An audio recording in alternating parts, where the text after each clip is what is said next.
Good evening, members of Spiritual Encrypt Encounters. How's everybody doing this evening? Hope everybody's doing great. As for me, I'm hanging in there. I haven't done my workout yet, but I was out all day. Been having allergies pretty bad. Not feeling too well. But that doesn't stop me from doing what I do. I'll find a way in to do the workout later on, like I always do. Uh, I want to send prayers to everybody that's sick right now, that's going through something. I have family members also that are sick right now. I think they might be sick with COVID. It's running. It seems like it's like allergies, but it's not really allergies. So I think that's the symptoms I was having also. But I've been taking my allergy pills, and hopefully it will subside. Normally when you have it once, you get immune to it because your body gets used to it. So hopefully that'll be the case with a lot of people that are sick right now. That I never took in the COVID shots, so my immune system should be able to work against it. So that's what I'm hoping. I'm feeling a little bit better, but I haven't been feeling well for a couple of days. How you doing, brother Ruben Mireles? Hope you're doing well. I just wanted to address some issues. I'm doing my best to maintain a love foundation in which, when you forgive, because forgiveness is part of love, you forgive people daily. People that come up against you in a negative way, and sometimes if we get caught up in the moment of their negativity, it can affect us physically and spiritually. That's why we got to be careful of what we allow in our hearts. I know that for a moment there, 2 months ago or 3 months ago, I had been fighting against those individuals from Oklahoma, and I really wanted to handle business with them like men. Normally where I come from here in Texas, if somebody comes at you in a negative way and they continue to come at you in a negative way, then you have to handle it man to man. That's something I know, even though I'm attending Love Foundation, is handle a situation man to man. I give these people from Oklahoma an ultimatum. I give them an ultimatum of meeting with me as a gentleman's agreement and handling business man to man. But none of them, uh, 30 Ike, or none of his crew or his friends took my challenge. They're younger than me, so you figured they would have the upper hand. But I am military trained. Sergeant Cias, that's me, and Sergeant Cias trains daily. So Sergeant Cias is ready to handle anybody daily. That's my son. The food's in the microwave, son. Um, so I give them an ultimatum, and then nobody took it from that camp. So when they continue to play the games, like the trolling games and saying things bad about people, but they're not man enough to handle the situation man to man. To me, there's not that those individuals are not men at all. Uh, so instead of me worrying or focusing on what they're saying, I was like, you know what? I don't got time to be dealing with man women, or should I say, yellow belly cowards. So I don't got time to be playing games with these individuals. Uh, so to me, I don't play their games, and they're not men. I deal with real men, and I've dealt with real men over the years throughout my life, from when I was younger all the way up to now. I've dealt with real men that real men. If somebody gets a real man that has something against you, it's either two things going to happen. You're going to talk about it to see what the problem is, and you can come to a conclusion or resolution of how we're going to settle the situation by talking about it. And a real man will have the cojones to come and tell you in your face, right? So you have an open discussion, and then you say, okay, how we're going to handle this? Are we going to just apologize? We're going to apologize, or we're going to handle this a different way. And that's a real man. A real man will tell you straight up in your face, I'm sorry. Or they'll tell you, well, let's fight it. Let's fight it out. No, that's a real man. Not this guy's. Not this guy's from Oklahoma. I don't know what kind of what they're raised in Oklahoma, but that's not the tactics that they use. Or it's kind of like gossiping. It's what I ain't gonna say all women gossip, because there's some women that are as bad as men.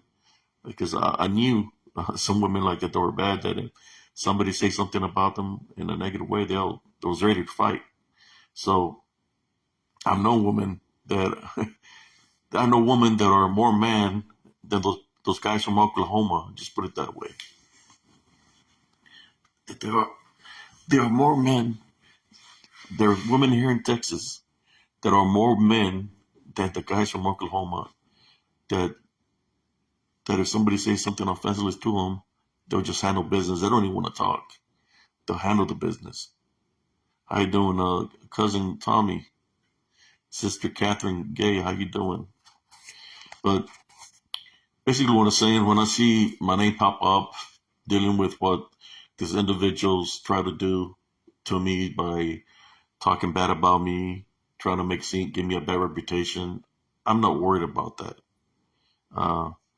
I'm just talking about this right now just to say that, I made a challenge to these individuals. They never took it. So to me, they have no, they're not men, and they have no credibility under my eyes, or anybody that's affiliated with these individuals has no credibility under my eyes. I'm just speaking as being a person of handling situations of people that come up against me in a negative way. I mean, shoot, I even try to offer to pray for this individual that is being demonized.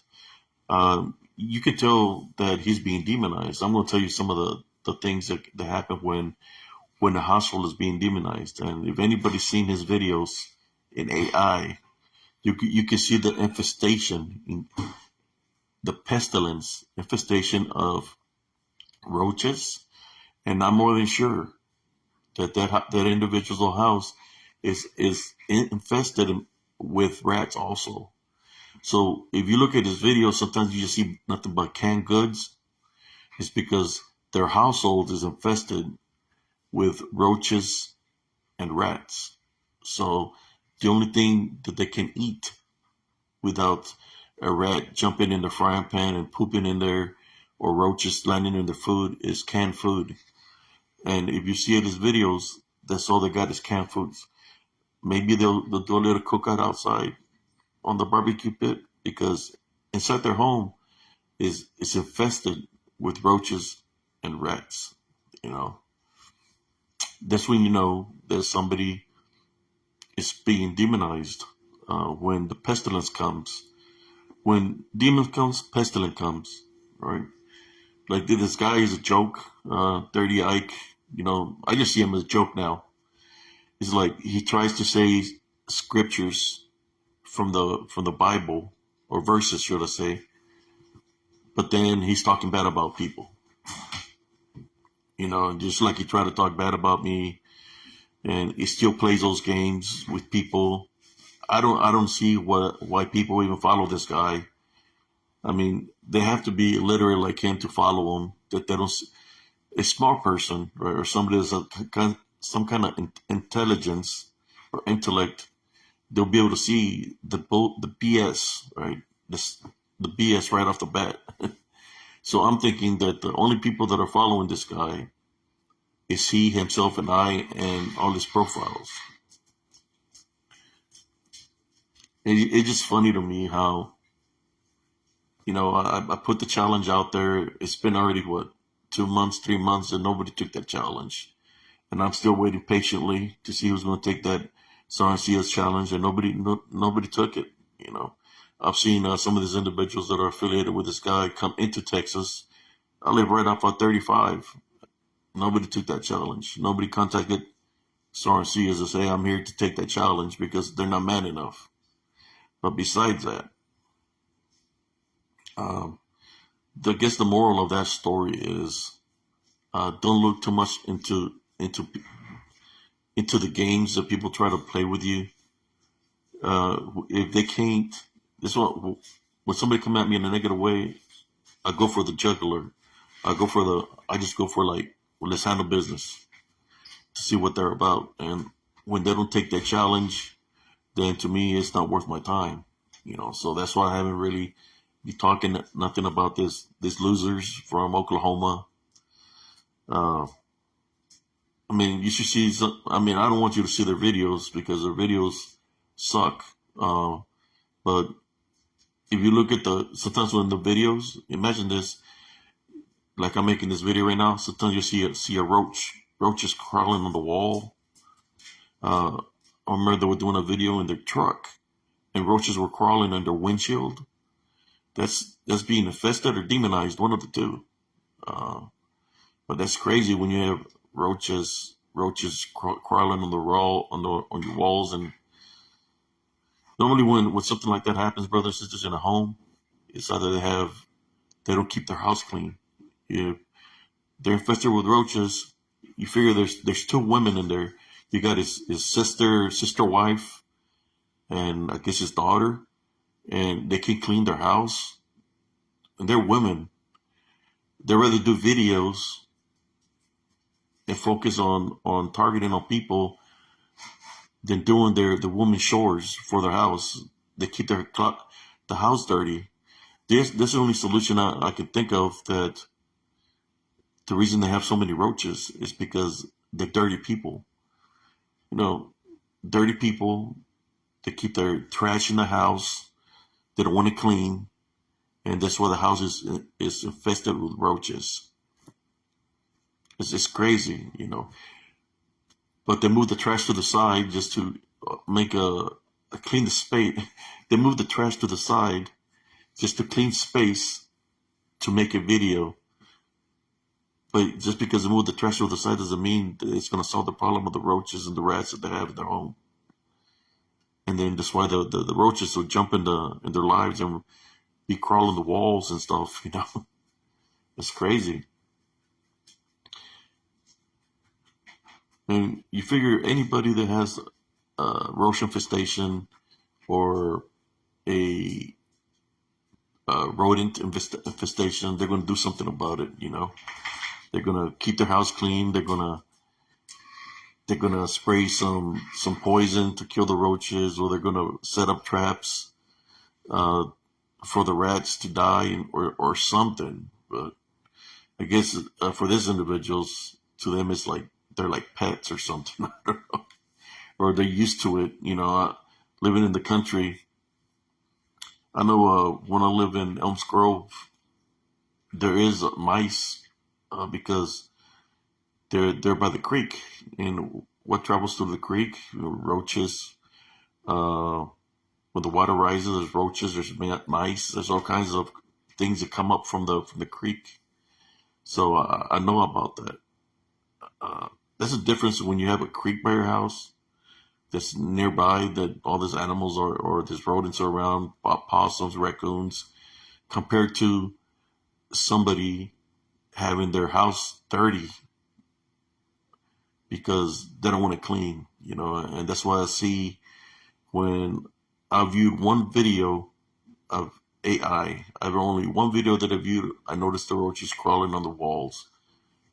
And one that popped up in my feed when I used to follow them, where there's a roach running on the windshield of their truck. Uh, Crazy. They targeted people in a negative way by saying racist things about individuals, but when you make fun of them, you know, calling his sister wife Lulu, or should I say the I ain't, the what do you call it? The target, or should I say uh, the boresight target, where you boresight the tank because she's that big. People saying that she looks like Fiona, or not Fiona, the one from Shrek. But to me, she looks like I don't know. If I would have said she looks like a Squatch, because she's not that pretty. If she looked like a Squatch, that would mean that Squatch is not spiritual.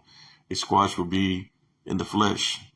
Uh, she targets other females that are pretty, right? That are pretty, and she wants to talk bad about them and downgrade them because of how she looks. You know, you ever hear "mirror, mirror on the wall"? I wonder how many mirror, mirror on the wall she's done and she's broken because she's not that. She looks kind of freaked out, man. That's all I gotta say. But enough about this individuals. I just get mad because, or not mad, because till this day they really haven't messed with me anymore, but they're still messing with everybody else. And if they are messing with me, I haven't paid attention to their videos. Like I said, I just had to refocus and start doing my works. The works that I do. But going into the works that I do, I want to say prayers right now still for those that continue to be sick. Sister Natalie Turner, my sister Julie, uh, and all the other people that are sick that I noticed that are, and for the people that have lost loved ones. I've lost a good friend of mine like 2 weeks ago, um, and so a lot of my friends are losing their parents. So I want to say a little prayer right now for anybody that's viewing here.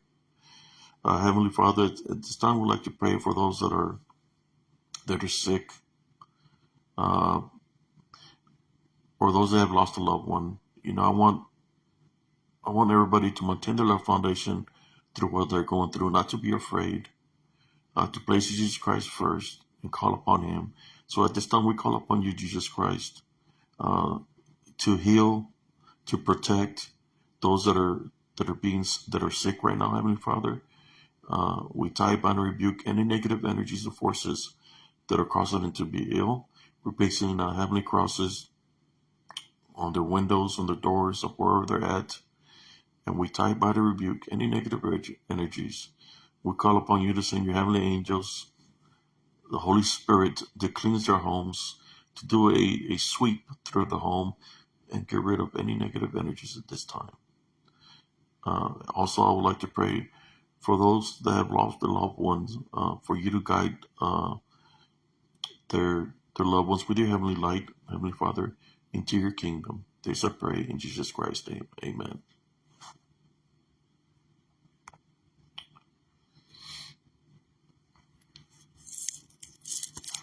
Yes, the spiritual balance is very real, brothers and sisters. I'm going to give you a story, share a story with you. Last week, I went to go cut my hair. I was cutting my hair. I went to get a haircut. When I was leaving the barber shop, there was this old man sitting down by the stool, and he had a veteran's hat. I believe he was from Vietnam or somewhere around that time frame. The cap had a symbol on it. So as I walked out, I forgot to get my jacket and my veteran cap. I do with cousin Jesus. So I walked back into the barber shop, grabbed my helmet, grabbed my cap and my jacket. And the old man, he looked at me and he said, "You're a veteran too?" I said, "Yes, I'm a veteran." He was telling me he was in Grenada, which happened in 1982, I believe, when they had those children hostage. He said that he was a part of that mission where They were dropping him off the parachutes, and we said when he was coming off the parachute that he got shot in the back. So he had like a lot of shakes in his body, you know. He was trembling, and he looked at me, so you're a veteran too? So yeah, I was in the Operation Desert Storm, and he asked in the Battle of Medina Ridge. He asked me, "What is your name?" I tell him my friends call me Abe, but my real name is Abram. Then I asked him, "What is your name?" And he looked at me and gave me a smile, and he said, "Joaquin." So the reason I looked at him at a certain way and said, "Okay, we have a nice day, Joaquin." And I looked at him and said, "That's short for Jack." And I walked out, you know. But when you're going through something spiritual, sometimes, brother and sisters, yeah, I'm not saying that his name was not Joaquin, but sometimes people are used to send a message to you using other people. The way he was looking, the way he's acting, he wasn't acting normal. So I believe that he might have had an attachment. And the reason the focus is of the name Joaquin is because that's my father's name and that's my brother's name. So sometimes when a person has a negative attachment in them or they're being bonded by something, whatever's in them sends a message directly to you to let you know because they're identifying themselves. But I walked away. Then after that, you know, I started having, because we touched fist, so I started having some crazy dreams. But I prayed against them. Uh, but I'm doing good. But sometimes these unseen forces use people that can enter to send a message to you. I know that if anybody has gone through that or experienced something like that, but when it does happen, it does bring a question mark over you, or maybe a rise of the eyebrow that it catches your attention, especially if you're living your day by day with the Love Foundation. How's that saying? You won't be able to miss that spiritual happening. And I've witnessed spiritual happenings like this all throughout my life, since I was a kid, all the way up to now, and they continue to happen. I wish sometimes that people would be there to witness them, or if I had a camera on me so people could witness what happens. But sometimes it's not meant to be for other people to witness that. So that's why you just have the story, right? You just have the story, but it's a good story because I'm just telling you, giving you play by play of what I witnessed or what I experienced. And it's not the first time that has happened to me. Sometimes there's some good memories. For example, when I was in the military, uh, I lost my left side. I had no feeling on my left side, so I was inside the tank. The medics had to pull me out of the tank. They thought that I had a heart attack of some sort, so they take me to the hospital. This is like in 1990, 90, 95, 96, somewhere around there. 96, or possibly 97, 97. And I'm at the hospital to do an EKG. Couldn't find nothing. So I'm still feeling numb from my left side. And, they told me I have to go back to the field because I was in the field. So I sit down on the bench. So I'm sitting down on the bench waiting for the Humvee to come pick me up, because I had to call them. I called my CQ and CQ could contact them. So I'm waiting for the Humvee to come pick me up. As I'm waiting, there's this woman that sits down right beside me. And she looks at me and she says, "What's the matter, mijo?" Mijo means son. So I'm looking at her like I don't even know who she is. And I'm telling her that I can feel my left side, that they don't know what's the matter, that I'm not feeling good. Then I have to go back to the field because I'm feeling bad. And then she tells me, she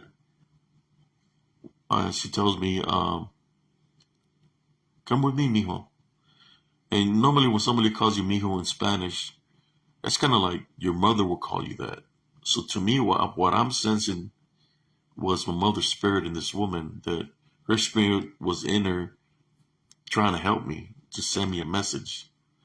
So she took me to this room in the very back of the hospital, and she told me to go in there, and she talked to some people there. Next thing you know, they're making me fill out some paperwork, and they run some tests on me, right? So as they run some tests on me, uh, they tell me that they diagnosed me with epilepsy. The doctors were neurologists that were there, and they said that I had epilepsy. So that's the last time when that happened to me, brothers and sisters, in the tank, something spiritual had happened. I was inside the tank.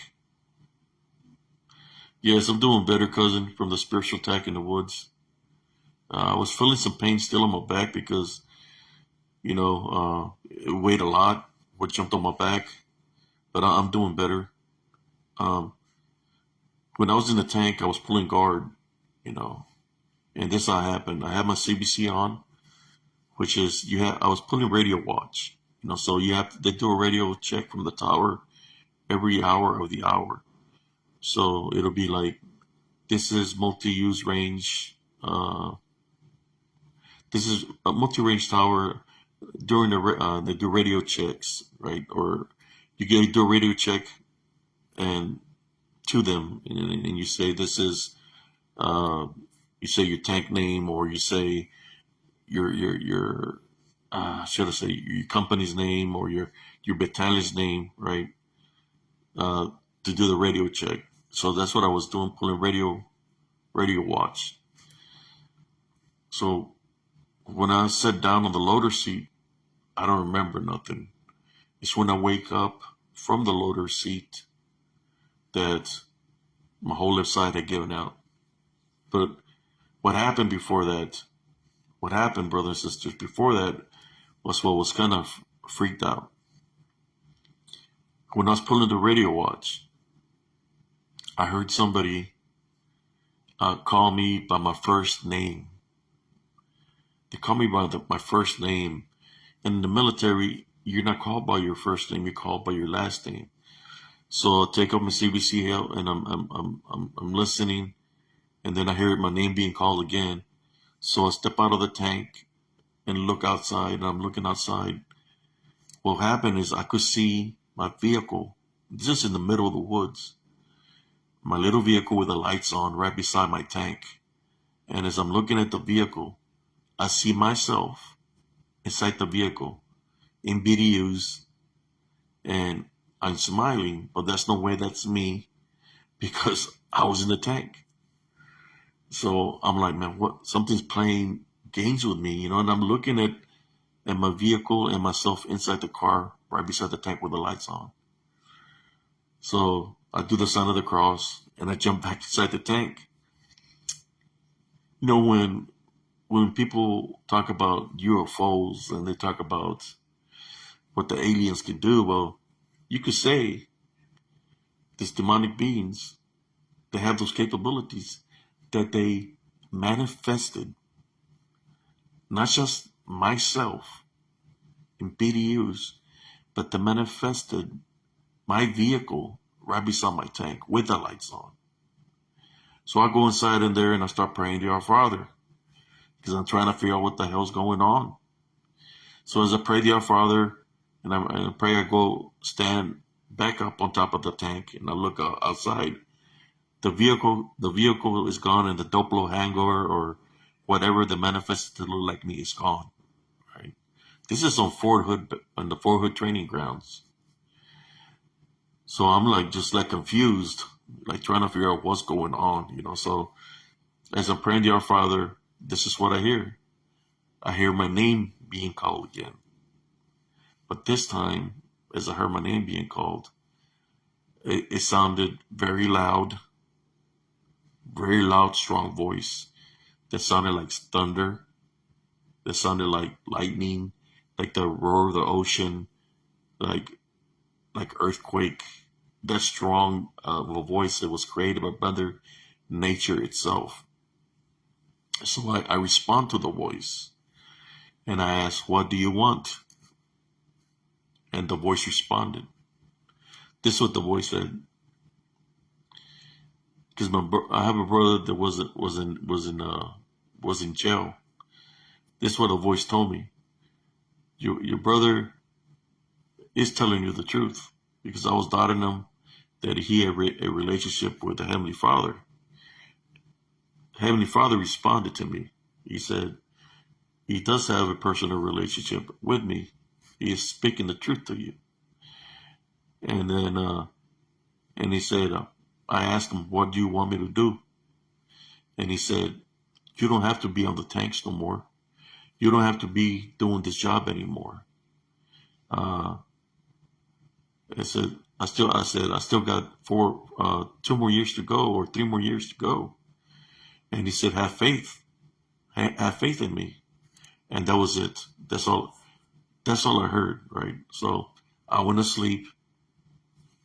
And when I woke up, I couldn't feel my left side.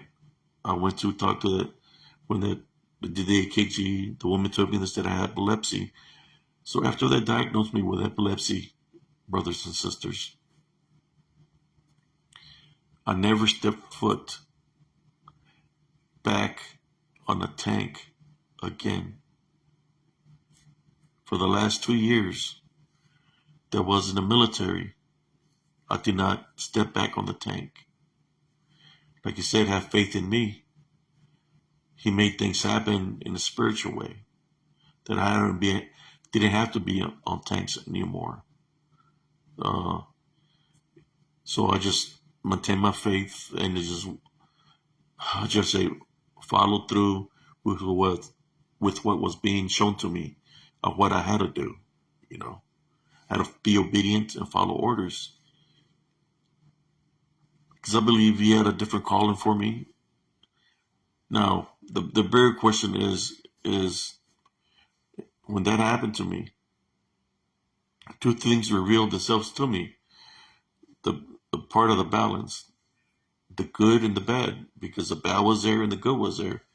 You know, when we talk about there's two paths, two roads, uh, people have to understand that you're gonna eventually gonna have to choose your path of where you want to be, or what you want to follow. Imagine there's only two roads. There's no other roads. Two roads, two paths. When it comes to the spiritual side of it, two paths. So if there's only two paths, the good and the bad, I don't see how people can say there's different genders and different this and different that when there's only two roads. Uh, two roads. That day I chose, and I follow my heart. Even though I've been through a lot of things spiritually, uh, I continue to find the strength and the will to do my workouts, in which I'm going to do a workout before this night is over.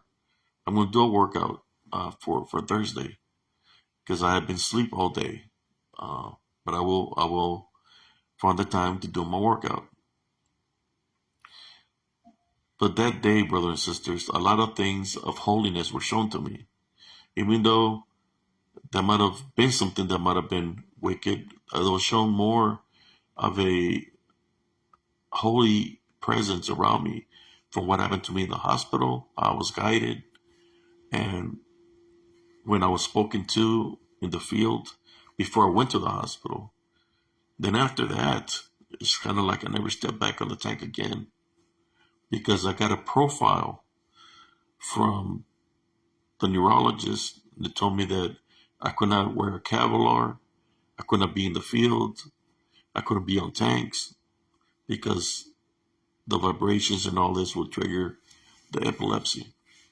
The epilepsy that I had or have came from a blow to the head when I was in California in Fort Irwin. But besides all that, you know, of my conditions that I have physically, which is treated and is regulated. When I served my country and I trained to be the best. I trained to give it 100% because of a real life scenario, uh, in which I trained very hard to put my body on the line. In which, when you train hard and put the body on the line, accidents happen. You wind up getting injured, but the injuries doesn't stop the strong mentality, the strong will, the strong heart, the workouts that I do daily. It don't stop me from being Soren Cias or Abe Cias. Soren Cias is just a title, but all that boils down to what's within me, right? That makes me who I am, and the force behind that would be Jesus Christ. That gives me the strength and the abilities to continue to do my workouts, to stay active, to stay spiritually strong, because He has blessed me with this.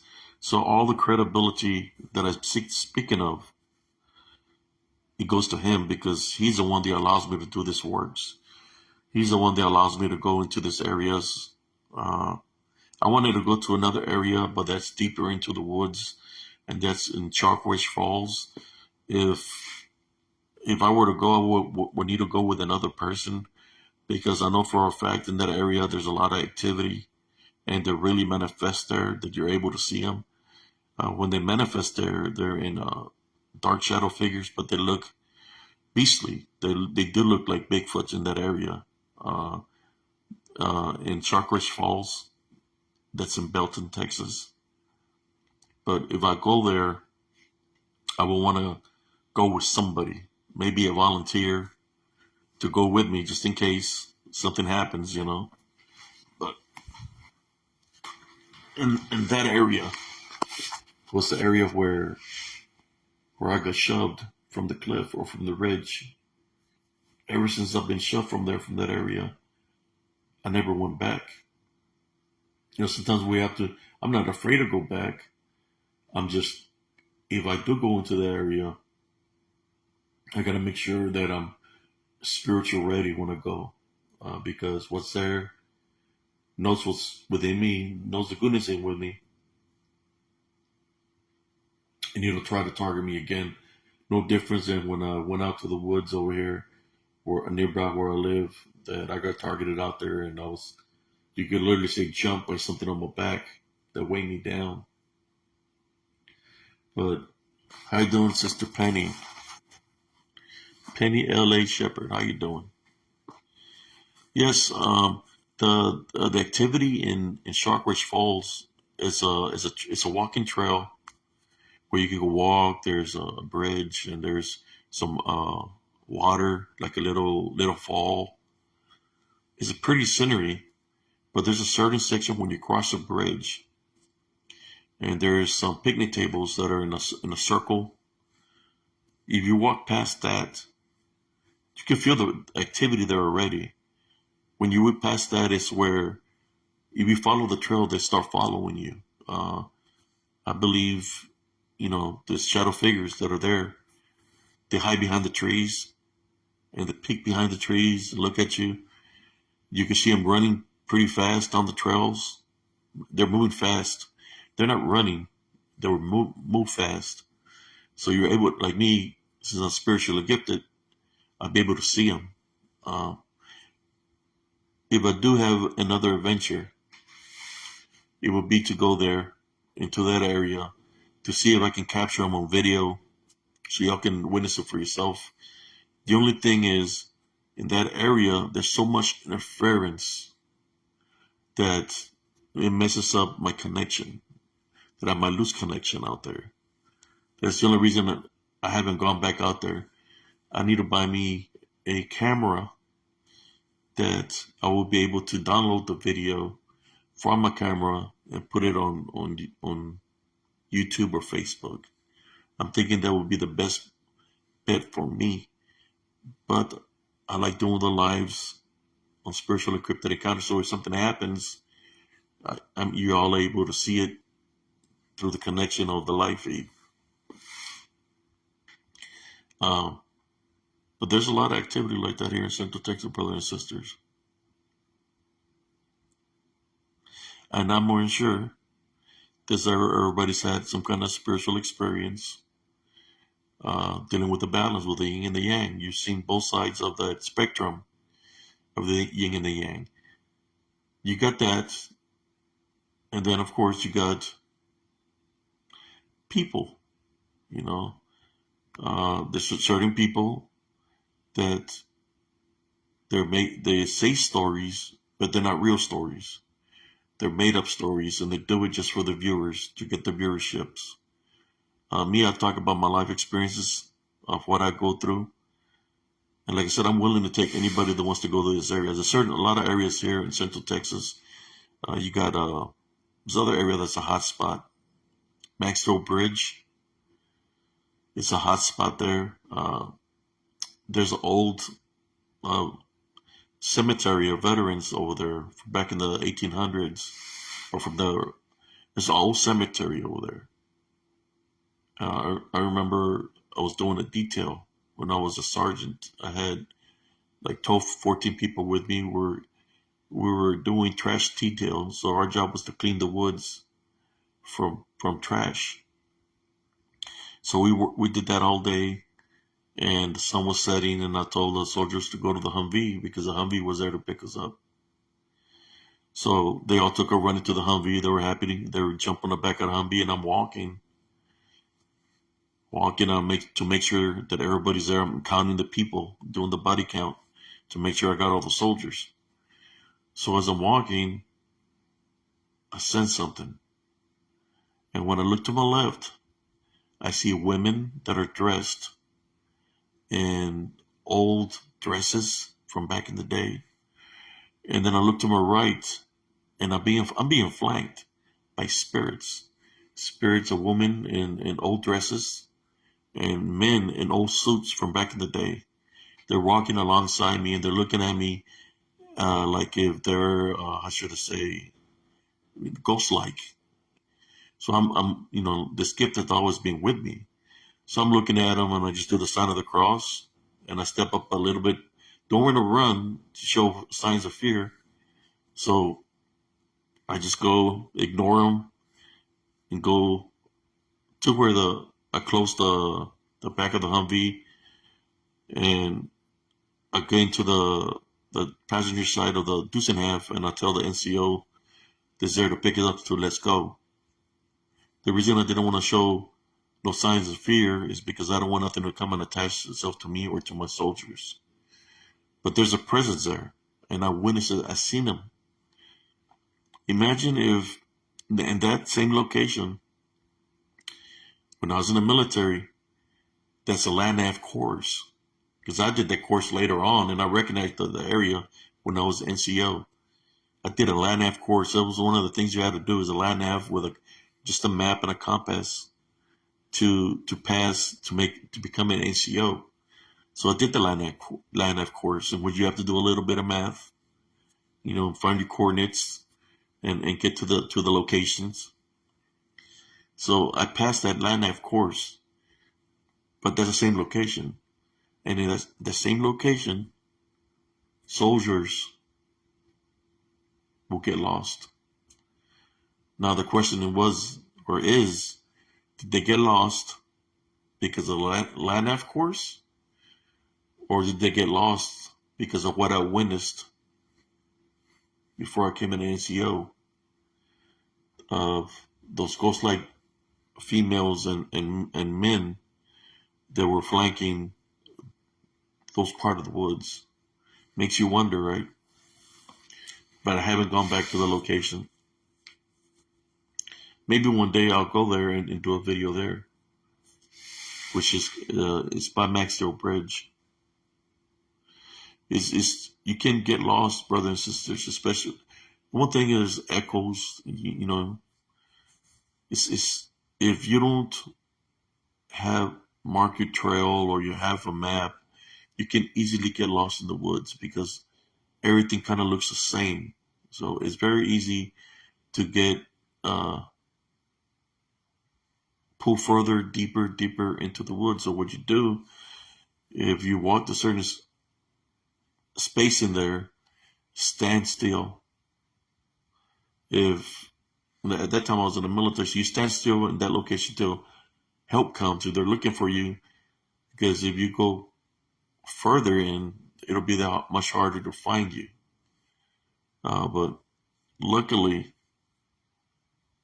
but you hear it all the time where a soldier disappears because they did the land nav course, and they're looking.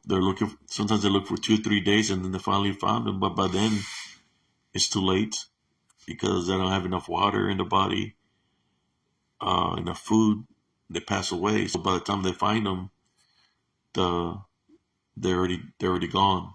You know, and this happened to a lot of soldiers doing these land nav courses. They've gotten lost, and by the time they find them, it's too late. There's a couple that did get found and they made it, but there's a lot that never made it during the land nav course. So they give you before you do the land nav course, they give you guidance of exactly what to do just in case you get lost. Like if you get lost, not to try to panic, but to stay in place till help comes. You know, but nowadays they have. Back then it was through a compass and through a map. Now they have these devices that hook up to the satellites. They have the coordinates in which they're able to go to safety in that manner because the little electronic device will tell them exactly where to go, and which is much safer than a compass and a map.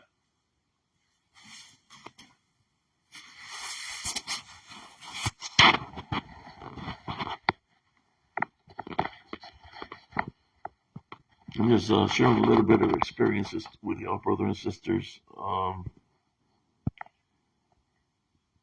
Yeah, that's one thing about the woods. You know, Mother Nature. Uh, you can sense what's in the woods. You can sense what's around. If you follow your spiritual instincts, you're able to sense what's around you, feel what's around you. And if it's an animal that's out there and it's seeing you, it'll surface up. It'll show itself to you. I've run into foxes. I've run into deers. Matter of fact, in one of my videos, I found a puppy out there. Somebody dumped a puppy out there. The puppy came to me. I picked up the puppy and I brought him home. I wanted to keep the puppy, but then we already have enough dogs, so I found a home for the puppy. But they're out there. The animals, the wildlife is out there. But besides the wildlife, what's out there also is the spiritual aspect out of it. You know, the things that are called disembodied demonic Nephilim. I know right now my eyes are kind of rough, brothers and sisters. It's because I had run out of allergy medicine for about 3 4 days. The allergies been well, it's been like longer than that, about 7 7 days. I've been having allergies real bad. So my medication came yesterday, so I'm feeling a little bit better today. Spiritually, what's out there? Ghost, right? Ghost of those that lived in those areas before back in the times. You know, like natives. You have also the TDN, the disembodied demonic Nephilim, in which they can manifest to look like an animal, sound like a person, because they have the abilities, or if you want to call them skinwalkers, shapeshifters, they're out there. because I've sensed them. Banshees.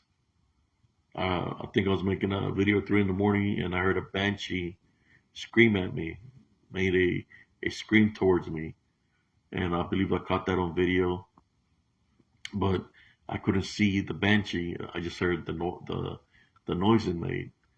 So there's a lot of things out there. It sounded like a shriek of some sort. There's a lot of things that are out there in which you have to be prepared. Me, I'm used to it. When people say you're crazy. You're out there by yourself doing it. I used to be like that when I was in the military. Yeah, I look tired, cousin, but it's from the allergies. It'll clear up. Uh, I hadn't been sleeping well. Uh, but when I was in the military, people say you're crazy going out there by yourself, and I'm like, what do you think I did in the military? What do you think the army's about? I'll be out there during the day by myself and at nighttime by myself in the military, in the woods. That was my job. Being a tanker, we got the offensive and defensive. That's my job, so I'm used to it. Uh, and they're like, people will be like, "Well, you're out there without a weapon." Well, when I was in the military training for 45 days, 45 days off in the woods, I didn't have no weapon either. But what people don't understand is when you do a certain kind of training, you don't have live ammunition on you. So when we're out there training, doing offensive, defensive, we don't have live ammo on us. So we have no weapon. The only weapon you have is yourself, a pick, maybe a pick handle that you can use, or a sledgehammer that we have on the tank. But besides that, we don't have no live ammo. Maybe we carry our own personal combat knife. But when you're doing training, which is that training, you can use live ammo. But then when you get a certain location of the training, they do give you live ammo. But the one when we're in the woods, training in the woods, we don't have live ammo. It's only when we go to the ranges that we have live ammo. But I've been around all those areas. When people tell me they're boots in the ground, or when I hear them talk about boots in the ground and this and that, trying to pull their collar up, man, I've been doing that for years. I've been doing that for years, even before the military. I used to go, I used to go running in the middle of the night. Where I come from is in South Texas, nothing but dirt roads. So I go run in the middle of the night in the darkness, and it's pitch dark, without fear. So I'm used to that kind of environment. Nothing new to me. I've run into animals. I've run into in Germany. I've run into javelinas, those wild boars over there. They're bigger than that. They're as big. Believe me, they're as big as a cattle here in the United States, in Texas.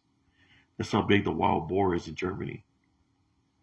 Uh, One of the incidents I had at nighttime was it was cold.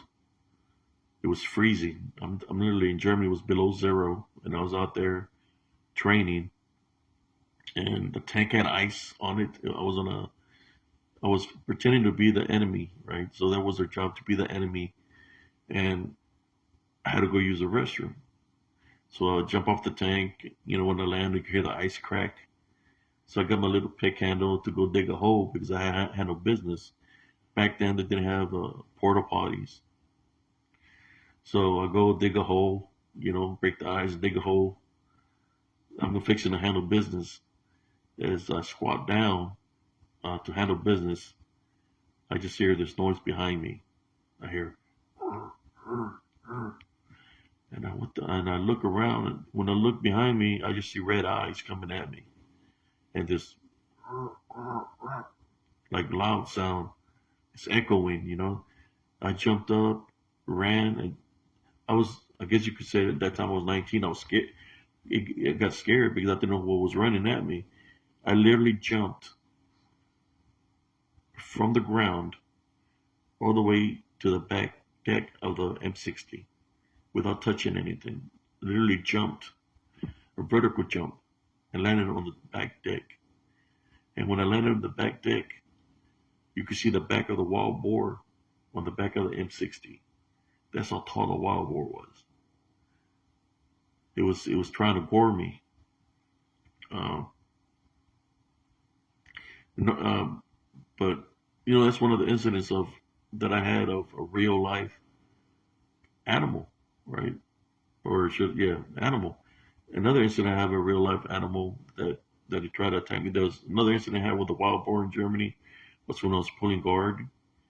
Uh, I seen a little boar, and then I seen a lot of little other boars going into the fence through a crack in the fence. I was guarding an ammo point, and next thing you know, they started coming towards me, and I said, "When there's little wild boars, that means there's got to be a mama somewhere." So I jump on top of the deuce. When I jump on top of the deuce and half, the mama boar come out of nowhere. So I stayed for the rest of my guard on top of the deuce and half. I did not step on the ground anymore because the mama boar was trying to get me. This is in Germany. Uh, Other incident that happened to me was in Clyber Creek on Fort Hood. We had finished Clyber Creek and we had all the tanks parked there, and I was feeling good, and they were like, "You're gonna pull guard with so and so." I said, "You know what? I don't need nobody out here to pull guard with me. Take them with you. I got it. Let them go home for the weekend. Just, I'll be ready to get picked up tomorrow." So I'm out there pulling guard, right? And I'm just walking, checking out the tanks, and I get in my tank. I'm standing in the driver's hole, right? Standing there, just chilling. It's already dark. Except I'm used to this environment, and as I'm pulling guard, just standing there. At that time we had no cell phones or nothing like that out there. I'm just there, and then I hear something on the trees, on branches, because the the tanks are parked behind, underneath big oak trees. So I hear some noise on some ruckus on the branches, on the trees. You know, something's jumping up there on top of above me, and I look and I see movement, something big jump from one tree to the other tree. Then I hear something else jumping, and then I start hearing growlings. They're like two cougars or mountain lions, whatever the hell they are. They're fighting on top of above me, on top of the trees, and branches are falling and leaves are falling. And I'm like, what? I'm like, what are they fighting for? And a big old light bulb just pops in my head. They're like, oh shit, they're fighting for me. So I closed my hatch and I locked that sucker. I locked it up, and I waited till the morning to come back out. But they were fighting for me. I was trying to figure out why those cougars or lions fighting. Yeah, they're looking at me as food, but they're out there on Fort Hood. Mountain lions, cougars, they're out there and they're big. So to anybody in the cryptic community, if you hear commotion on top of the trees, especially here in Texas, there is mountain lion and cougars because I've encountered them on Fort Hood, on the training grounds over there. So there in Fort Hood is connected to some of these lakes. All those animals that live in this territories. I believe the animal that was killing the cattle here in Texas like 2 months ago, they found out it was a mountain lion that was taking chunks, biting the cows and taking chunks off of them. It was a mountain lion, so I guess he must have been hungry. So I've run into those critters and that are out there, and I had no weapon. I had nothing to defend myself with. You know, just like when I go out there and do my videos, I don't carry no weapon with me. I just go by myself, and my faith, spiritual aid to go investigate because I believe when you carry a weapon, right? Carrying a weapon, yes, is to defend yourself, but in some shape, way, or some way, shape, or form,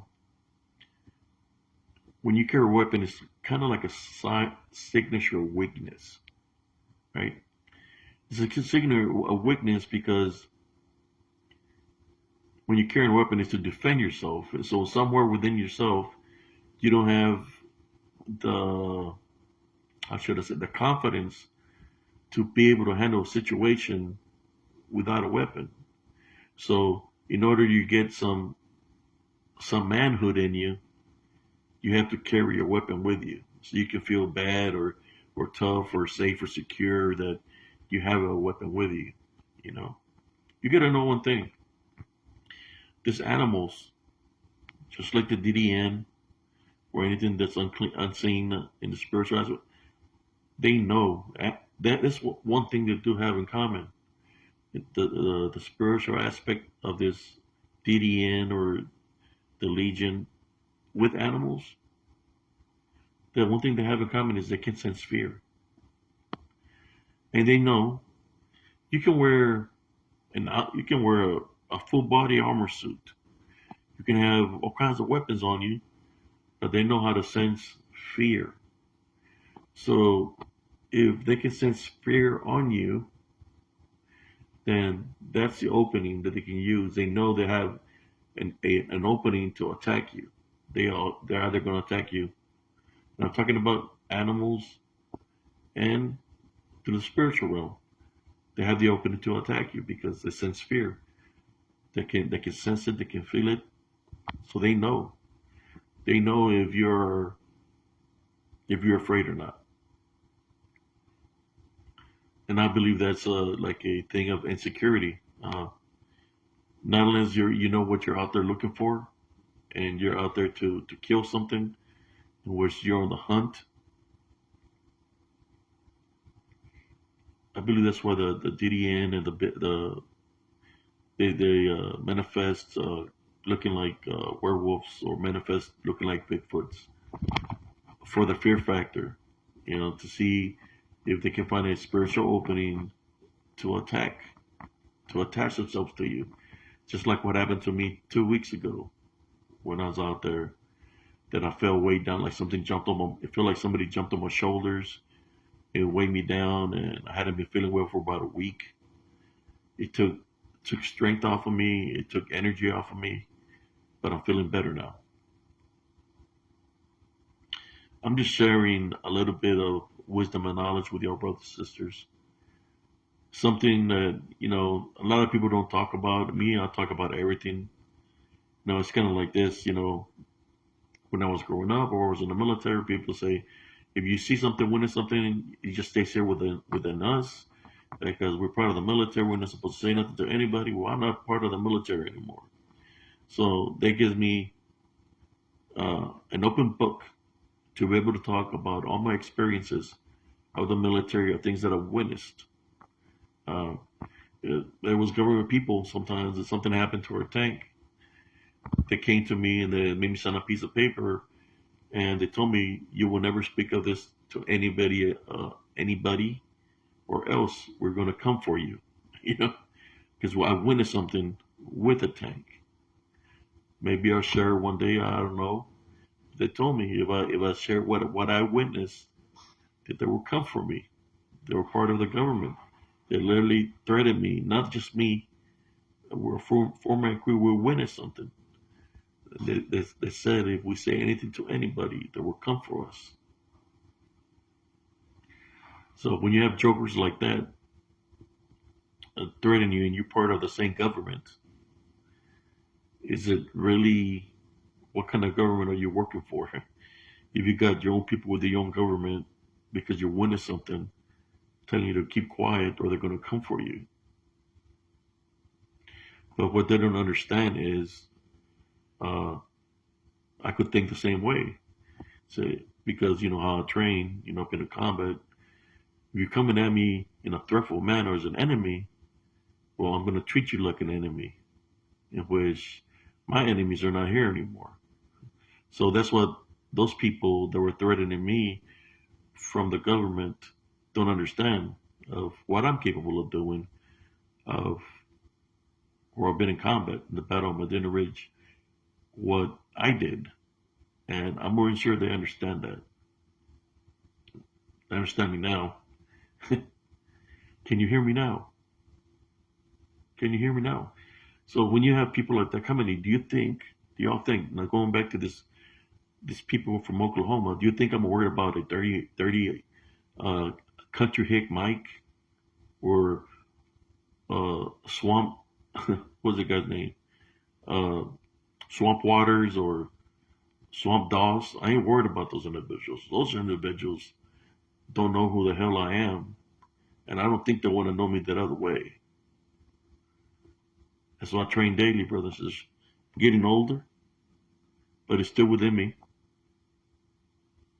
to fight the good fight, whether it's physically or spiritually. Somebody got to do it, right? How you doing, Jordan? So I hope y'all enjoying this talk with here with Sergeant Spiritual Seers, Sergeant slash Spiritual HCS. And maybe another time I'll share more stories with y'all.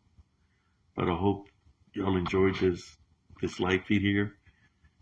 Um, if anybody's going through anything or needs spiritual help, you're more than welcome to contact me through Messenger, and I'll give you my spiritual advice or try to guide you exactly what to do to get out of the situation you're in. I battle hard, man. I battle hard in Elms Grove for years, from 2012. 2002, all the way to 2016 before I left. I battled hard in Elms Grove. It was a spiritual battle. It was like a daily spiritual battle. But anyways, brothers and sisters, thank y'all for tuning in. God bless every single one of y'all. For those who haven't subscribed on YouTube, subscribe for YouTube. If you can help me get to 1,000 subscribers, I would appreciate it. But right now I'm just recuperating from allergies. I just had to make this video. When you have Jesus Christ, when you have Jesus Christ as your protector and avenger, you're not afraid of anybody because he's the one that handles our enemies. And I'll leave that as the final word of the day. Place your faith in him because he's the one that takes care of us. He takes care of our enemies, and he takes care of us if we're going through something spiritually, or we're getting sick, spiritually attacked, or getting sick. Jesus Christ, by calling upon him, he heals us. So don't lose your faith in him, because he will help you overcome whatever you're going through. Hope you all enjoyed this video. Everybody have a beautiful, blessed night. And I want to say a big thank you to everybody joining me here tonight. Jordan, cousin Jesus, Sister Penny, cousin Tommy, Sister Catherine, Brother Ruben.